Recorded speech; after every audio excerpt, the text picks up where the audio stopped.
Hi friends, Pavani తల్లి foundation ఆధ్వర్యంలో ఈ ప్రతి నెల 2వ తారీఖుని 2 కేజీల రైస్, అంటే మంచి రైస్, అంటే ఒరిజినల్ రైస్ మరియు ఎగ్స్ మరియు నిత్యావసర కాయగూరలు డిస్ట్రిబ్యూషన్ చేస్తుంటాం. ప్రతి నెల 2వ తారీఖుని ఇలాగా మేము 300 మందికి ప్రతి నెల ఇస్తుంటాం. అది 5 సంవత్సరాల నుంచి కూడా మేము ఇలా కార్యక్రమాలు చేస్తుంటాం. ఒక్కో కార్యక్రమం అంటే మేము పెడుతుంటాం, కానీ అలా వాయిస్ ఎప్పుడు ఇవ్వలేదు. మీరు అందరూ చూస్తున్నారు, కానీ మేము పెట్టే వీడియోస్ అవి మీరు లైక్ చేయట్లేదు, షేర్ చేయట్లేదు.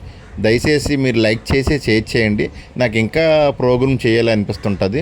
అలాగే మా వీడియోస్ కావాలనుకుంటే మా పావని తల్లి ఫౌండేషన్ అని టైప్ చేయండి. మాకు టైప్ చేస్తే మేము 5 సంవత్సరాల నుంచి చేసే సేవా కార్యక్రమాలన్నీ, బ్లడ్ డొనేషన్ అవని, పిల్లలకి ప్రైవేట్ అవని, ఇద్దరు టీచర్లు పెట్టి ఫ్రీగా ప్రైవేట్ అవని, అలాగే వాళ్ళ పిల్లలందరికీ రోజు భోజనాలు పెట్టడం అవని 60 మంది పిల్లలకి. మీరు అన్నీ చూసి ఆనందించండి, కానీ లైక్ చేయండి, షేర్ చేయండి. Okay friends, thank you very much.